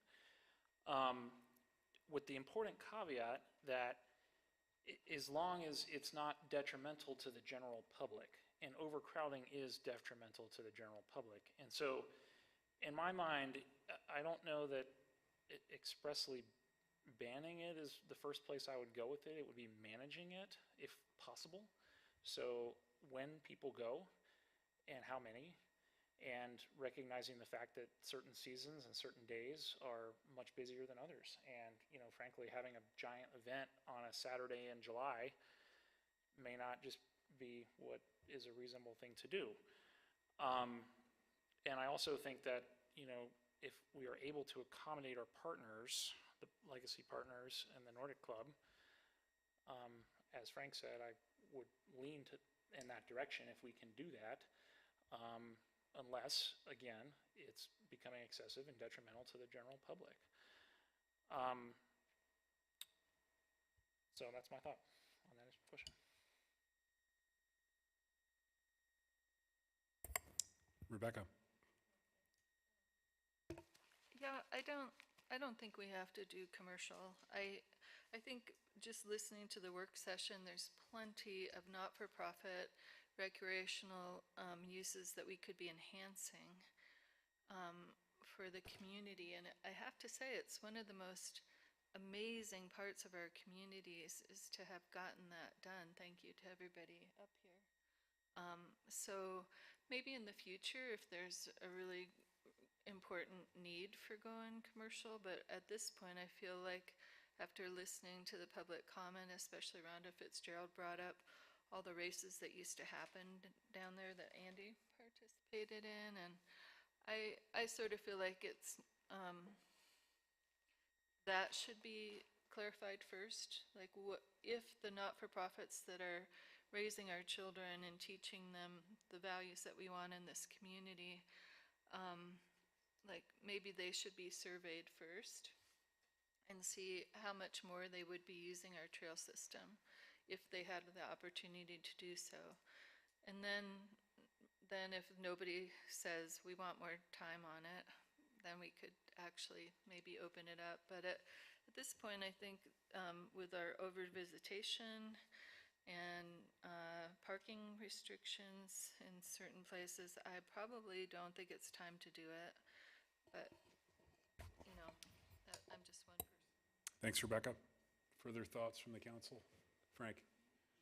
One other, Rebecca, I think a model for us in terms of commercial use. There was a guide that I would use if I were going to allow commercial use, would be more consistent with what the Parks Department and the Parks Board approved for the use of our city parks in terms of the commercial activity that could take place there and under what circumstances. For example, we don't have staff that's willing to offer yoga in the park. And so we allow a commercial operator to do that. As long as it doesn't exclude other uses by the park as opposed to the public. It's a use we want, or I'm willing and think is a good idea. We can't provide it.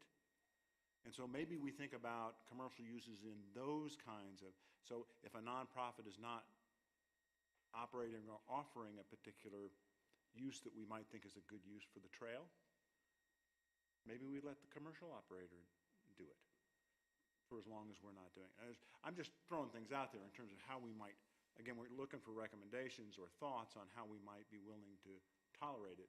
I think that's not a bad model for us to look at. Steve? I just want to clarify, and this is what we get, it seems like we get a little bit lost in, this is the whole trail system versus this is just the one particular trail. And I'm trying to think of what commercial uses would be appropriate for doing something going up that trail, which is narrow and steep for the whole first 3 miles of it. And given the use of people coming down it too, I mean, there's definitely a safety issue there. But in terms of like our park system is one thing, you know, it's different having a yoga instructor take people to Depot Park and do yoga versus having a guided hike with 15 people going up the switchbacks all at once. And so I just want to be clear, this is just this one particular trail that we're talking about, and it's not the whole, we have other rules in place for the other trails. This is just, we're just talking about the Reservoir Trail because it's specifically a unique part of our trail system in that we own it, and we also funded, our taxpayers are paying for keeping that easement up there. So just want to be clear, I'm definitely listening to your feedback. I'm getting confused about bumping up with the commercial. Are they talking about just on the Reservoir Trail, or are they talking about commercial on our trail systems in general? But I want to be clear that we're talking just about the Reservoir Trail. Andy? Yeah, I think that, Steve, your point is well made about being clear, because and I'll just cut back up a little bit with regard to Glacier Nordic Club. Basically, Glacier Nordic Club doesn't use the trail, uses the trailhead, uses land and easement on Stoltz roads, which is different than the trail. The trail gets use in the summer a lot, but it doesn't get a ton of use in the winter. You're not going to find a commercial operator that's going to want to run cross-country skiing up the reservoir trail from the water treatment plant, right? They might go up, but they'll kill everybody on the way down. So that's not going to happen. So a couple of problems I have. I think that, and Rhonda made some good points about races, and particularly as we see a warming climate and less snow in town, for the Glacier Nordic Club to be able to host more events in terms of racing at the upper trailhead, I think is important for them, and I think it's imperative also. And most of what's in this, though, doesn't impede their current winter use. You're allowed 2 uses a day with 75 people, and I would encourage you to get a couple more vans maybe and reduce the parking and not have all the parents show up at the same time. But I don't think a lot of what is in here impedes any of the current winter use. And winter use is, like Rhonda said, you beat up the snow and you just groom it out, and then it melts and you're all good. And we're not even on the Whitefish Trail until you get down there about 1,000, 1,200 feet roughly, until you get down the hill and you make a right and then you're on the Whitefish Trail. So if we're looking at just specifically the trail, I think you're right. How much are you going to see for commercial activity there? Somebody's not going to pull up with a horse trailer like I've seen at the Lower Haskell Trailhead and offload 10 dudes with their horses and, you know, go on a trail ride. I think Stoltz shut that down, actually. But I think, to the mayor's point, that was a huge concern of Stoltz all the way through, was any kind of commercial use within the easement on their lands. And I think we really need to curb that. And one of the things we're trying to do here is do that a little bit through the trailhead access, because that's all we have up top. We don't own that trailhead, right? That's not our trailhead. We can say, I mean, we're the overall kind of, but we don't own that land like we do the land down at the bottom. So, I mean, I think that Legacy Partners' concern about limiting the commercial use is in part fueled by the fact that they just don't see, just like you're saying, there's probably not going to be that much commercial use. We're not going to see a busload of 50 runners show up at 9 o'clock, 12 o'clock. We could in the future. I mean, we almost see that just with the number of cars at the Lion Mountain Trailhead now. But, so I said, I think that's kind of part of the distinction in there as I see it. I mean, I see winter use as very specifically different than the summer use. And I don't think that we would see a lot of commercial use in the winter either. I mean, we might see guided cross-country or something possibly, but that's something I think we would work with. Like I said before, I think we just need to understand, we're trying to come up with a set of sideboards that minimize the thing that we're all afraid might happen with unlimited commercial use. I don't think anybody's entirely opposed to some. I mean, somebody running 9 people up the hill 2 days a week for a commercial purpose, I don't see that's a huge problem. I mean, yeah, they're profiting off taxpayer dollars, but they're also bringing awareness to the trail, and, to Heidi's point, to Marigosa's point, I believe, they are giving people some instruction and they're getting them to be friends of the fish. So, I mean, there are some benefits in that, I guess. So, and I'm not offering any direction anyway, and that's why we're kind of sitting here right now. I mean, I think that's the same thing we sort of ran into with the LLOC. It's like, okay, we all get this, that these things are problems, but how do we craft those sideboards and make it work?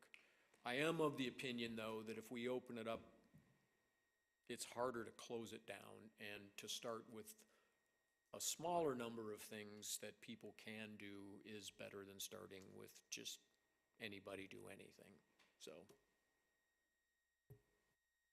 Let me ask for a little direction, because Margosha mentioned something about, 20,000 visits or 25,000 visits, and only 40 of those were commercial.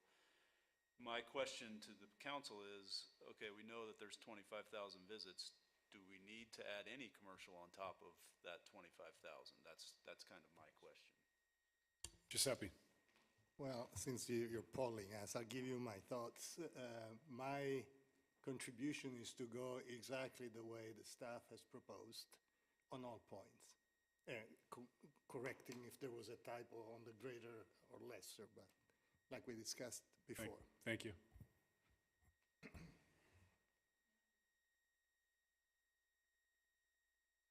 I mean, I guess I would like to allow for a few more winter events possibly for Glacier Nordic for skiing. I think that's important. I think it's important for them as an organization, and to Rhonda's point too, I mean, races are one way to make money. I mean, people pay an entry fee, and that groomer's not cheap to buy, and it's certainly not cheap to run at $6 diesel fuel.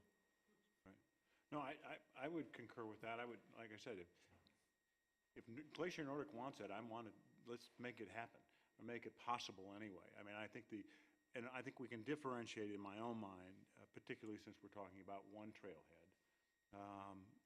Conceptually, I have no problem eliminating commercial use there at all. I mean, I could entertain it, but I have no problem eliminating it. So you won't have any opposition from me one way or the other. If there is any, I want it very limited, to Steve's point, yeah, even though there's 40, if we got 25,000 others, do we want to add even the 40 under those circumstances? And there are plenty of other trailheads where commercial operators can operate.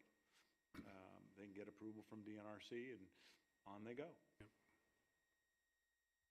For what it's worth, I think staff has thought this out, very well. I'll reiterate that this commercial uses were never contemplated in the 3 years leading up to the closing of the easement. I think about where we live and the fact that 90% of the land around us is public land available for public recreation.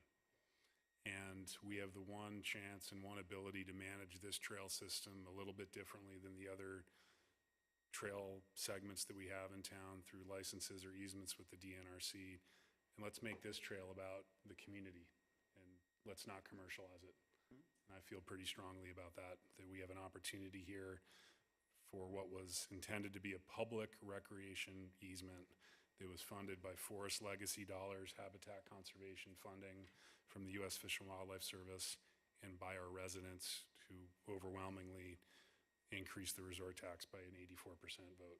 So I think we owe it to the community members to keep commercial use off this one trail segment. And I concur with Giuseppe that I think I would support, if I were the council, the direction from staff.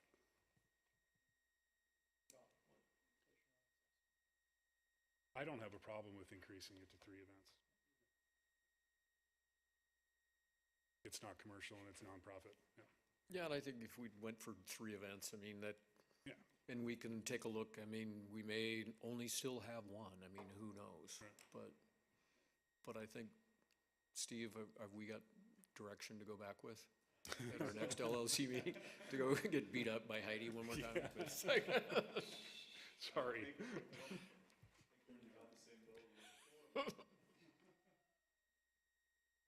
Maria, is that adequate feedback for you, direction? Yes, I do have one question or something for you to ponder. When you're talking about events and you're talking about runs, typically that is a nonprofit partnering with a for-profit entity, because it's like they hire like competitive timing or something like that. And so that would be a commercial use that you would see. You could make that to where that is, it has to be a nonprofit who's holding the event, and then they're just permitted to hire someone Agree. to hold that for them. That would be maybe the one commercial piece that you would want to consider. I agree with that.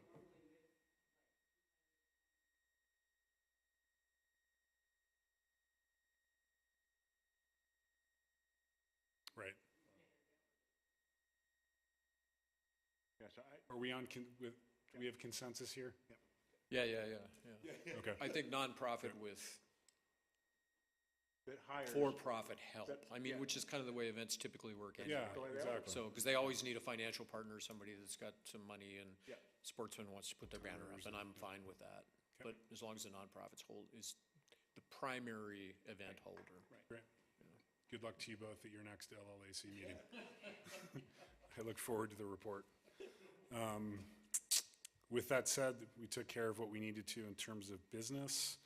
With the exception, we are going to adjourn to executive session for just about 5 minutes after our regular meeting ends. We'll start now with councilor comments. Giuseppe, would you like to start tonight? Thank you, Giuseppe. Frank? Yeah, I've got a couple of things, and I want to get some consensus from the group. I'm still unhappy with the final product that we produce with respect to our ADU ordinances. I still would like to, and I understand the exigency of getting something in place and the desire for us to move forward. And I also understand, well, let's wait and see what happens and then we'll amend it. A couple of things come to mind. Once the cat is out of the bag, if we've made a mistake, it is going to be virtually impossible for us to reverse or amend it. If we catch the problem now, and let's assume we get too restrictive, we can let those out later when we determine that that's the problem and that we will get what we want. It's harder to go the other way. What I would ask this council to consider is that I would like to see planning staff come back to us with a couple of proposed amendments. I'm not asking for commitment to agree to those tonight. I'm asking for us to get some proposal that would be consistent with at least a couple of things. I would like to see that if you're going to participate in this program, that we maintain or retain the owner-occupied caveat. Well, occupy the ADU or occupy the home, but the owner's got to be there, or got to be on. Only one of them can be rented, is what I'm saying.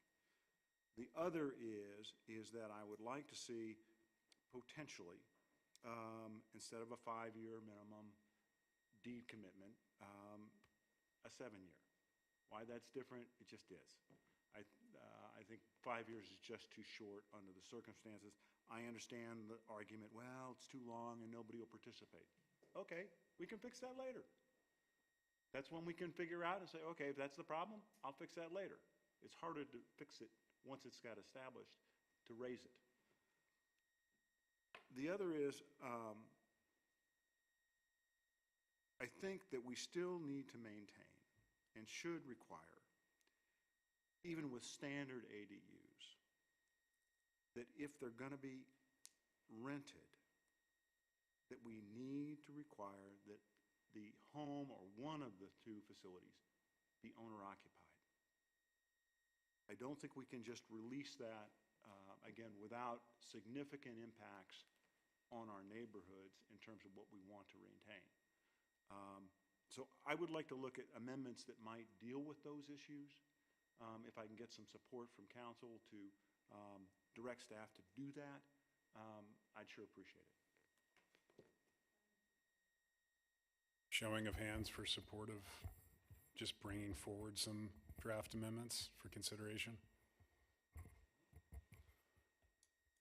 I'm in support of one of them, but not the others. I didn't ask you to support them until we see them. I would consider one of them, but the others are not. Okay, I understand. Like I said, I'm throwing stuff on the wall. I want to see if somebody will salute. Ben? I kind of feel like Steve, I mean, maybe there's one, I don't want to rehash the whole ordinance, that's the Neither problem. do I. Neither do I.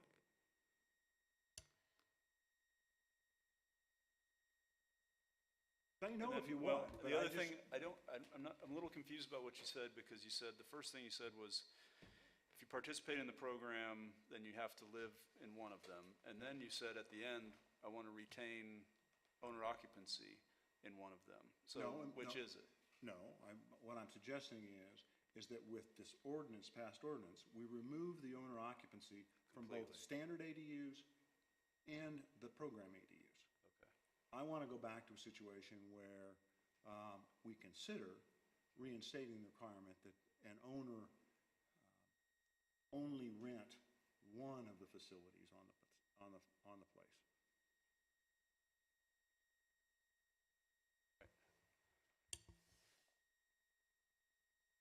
Rebecca? So I did want to have, participate in this discussion, but I was sick the first meeting in May, and I had a medical appointment in Great Falls the second meeting. And so I had requested that we discuss that tonight, but instead it kind of went whoosh into what has been adopted. And so I'm in agreement with Frank in that I don't think we're going to get out of this without possibly harming our neighborhoods if we don't allow owner occupancy to remain on the books. Could be wrong, but I think like what the mayor had written to us in his letter, and what we've received in public comment is what will happen is that investors will come in, tear down houses and build 2 small houses and use it as a stream of income. So the reason why I have a problem with this is I've lived here 26 or 27 years, so I do know our town very well, and I especially know the historic area of it because I live in one area that's historic, and then I work or had an office space in another. And one area that I think we have overlooked is the people that still live here. So what seems to be happening is because the purchase prices are so high, is a lot of people that I've known for decades are leaving because they just cash out and move someplace. And so I really wanted this program to target those people that have a tie-in to the community, that might be able to actually leave their house to their children or their grandchildren and enhance their ability to stabilize our housing market and not incentivize the sell-off of our remaining housing stock. And the other problem that I had with it is we didn't have funding in place when you guys adopted this for the impact fee, building fees and all that in place, and it's still not a given. We've got 4 mills designated in the budget for that from Dana coming up with that, but I think those things should be defined, and then the monetary incentive might appeal to more locals. And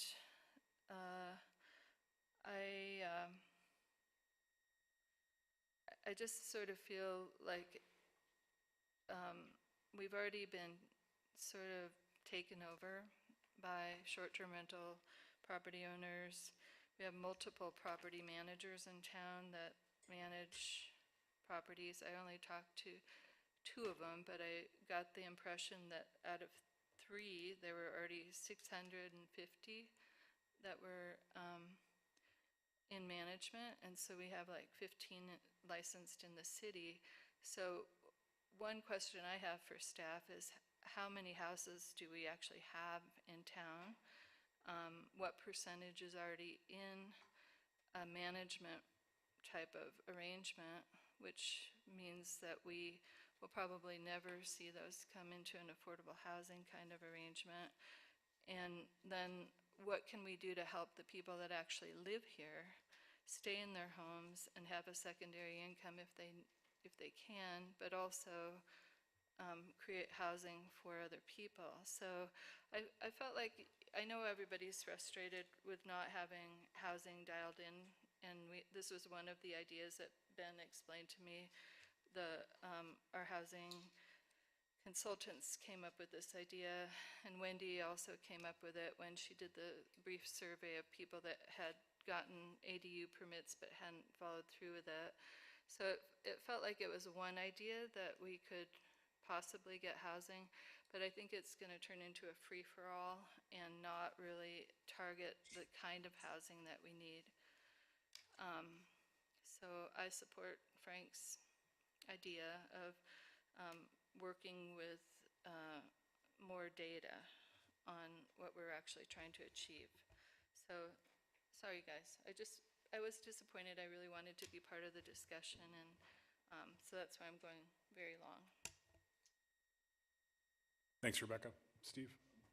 Frank, I just want to be clear because I don't want to send staff on a fool's errand if things aren't going to get passed. So I want to be clear about what kinds, the one thing I would support is taking a look at the people who will participate in the people who offer to participate in the program would be required to live on site. That is the one thing I would be willing to go back and retake a look at, so that, just so you have that piece of it. Otherwise, I don't feel like we've done much work other than to reduce the CUP requirement for it.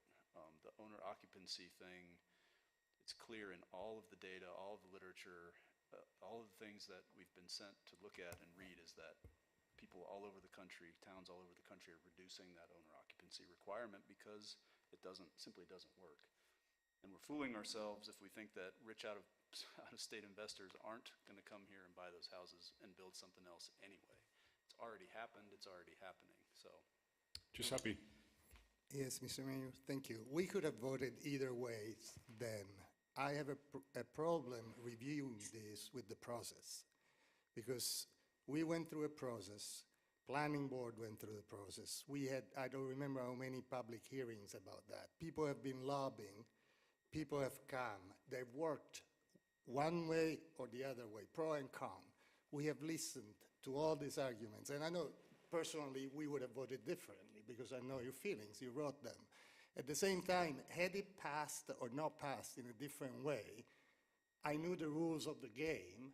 We went first reading, second reading, we pulled it out of the consent agenda, we rediscussed it, and we voted. So I have a problem reviewing an ordinance because of the process. Now, if you want to know data from people who do it, I've engaged 2 builders already, and if this gets modified, you have an example of a citizen that will pull out of that. I might lose money. So there might be people out there who have already started thinking about it, and I tell you what, one day I might want to spend 6 months in Florida, and I don't want to rent my own house to someone else, but I can still have my workers from the golf course in my ADU. So, Rebecca, I don't think you have data to say that if we do one way, this will cause something. We do not know. For that reason, I'm really against rediscussing right now this ordinance. Frank. Thanks, Giuseppe. Giuseppe, 2 things. This is not reconsidering the ordinance. That's not what I'm proposing. I'm proposing that we look at possibly amending it, not pulling it off, not doing anything else. So in terms of process, there would still be a public process associated with any possible amendment to an approved ordinance, which we all agree is approved, and I'm not trying to retrain that. So let's be clear about that. And then the second thing is that nothing I proposed would prohibit, and if it isn't clear otherwise, would prohibit you from having an ADU, renting it out, going to Florida for 6 months, and not renting your house out. You would still could have that ADU, it could still operate under my scenario, under my thoughts. And so I just want to be clear about that. I understand your feelings, but let's be clear what I was proposing, okay? Yes. Sure. If the ordinance had passed 1 year ago, and we want to amend an ordinance, why not? We are looking at a planning staff that just lost a planner. We're sitting at budget session knowing that there are, how many, 44 vacancies that we cannot fill in the city. We have so much, we're so behind the power curve. We still have to redo the growth policy dated 2007, and I would rather direct the staff to work forward rather than backwards. So I'm balancing those cases when I address this. Had it been 1 year ago not working, we put it on the agenda and we discuss amending or changing or reordinancing. Right now, we just accepted it and passed it 3 weeks ago. To me, it's like revisiting this current ordinance without having testing. Other thoughts from the council? Kind of want to move this along. John, can I say Yes, something Dave. real quick? So just last week, we got a letter from Kelly Lynch, who's the head of MMIA. She used to be the land use attorney. And she forwarded a draft that the Montana Realtors have put together that basically would prohibit municipalities from prohibiting ADUs in any zoning district, setting a maximum floor area of 1,000 feet or less, exempting them from any minimum setback requirements. Anyway, there's a bill that's going to be going forward by the realtors. It's going to basically require every city to allow them in every zone.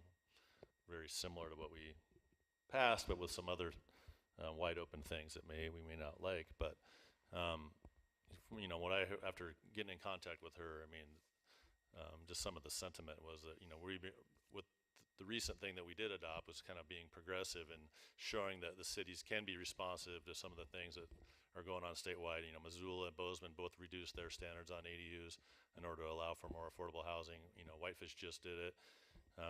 Trying to send a message to the state legislature that we're already responding to these needs and they don't need to try to force us to do things from the state down, and letting the cities be able to be, you know, autonomous enough to do those types of things. I guess I'd also add that it would also, you know, prohibit cities from requiring owner occupancy. And it's actually something that has happened in quite a few other states where the legislature has take away cities' powers for that requirement. And I think the general sentiment, it's not like I've done a ton of research, but is just like Steve said, is it doesn't necessarily work.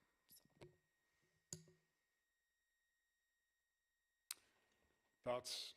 Let's move this forward, please, one way or another. I'm not gonna elaborate on it. I'm just gonna Sure. say that I don't have any new information that has changed my mind on the owner occupancy requirement, so I don't think it's something that I'm gonna support going forward. Okay. Andy?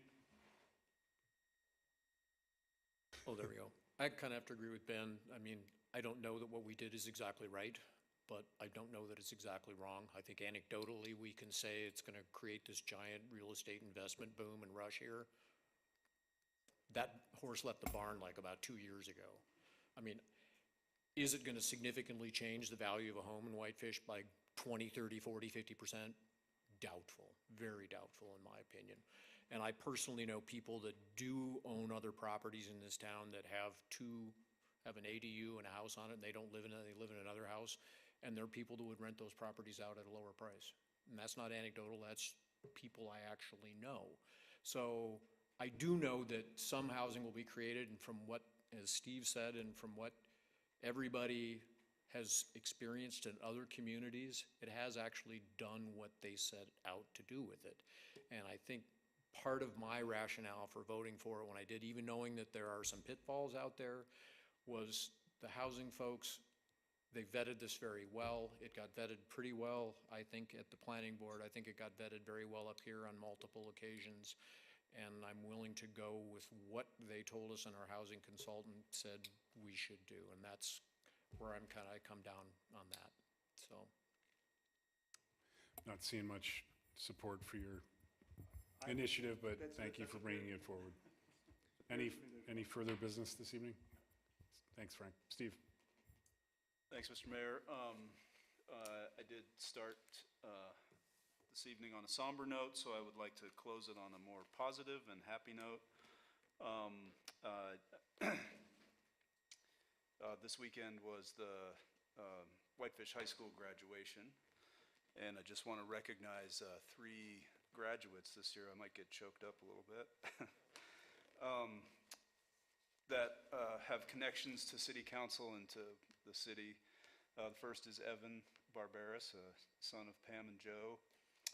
And as everyone knows, Pam was a former counselor. And then Natalie Cook, daughter of Julie and Jake, and we know Jake is our wizard behind the screen here.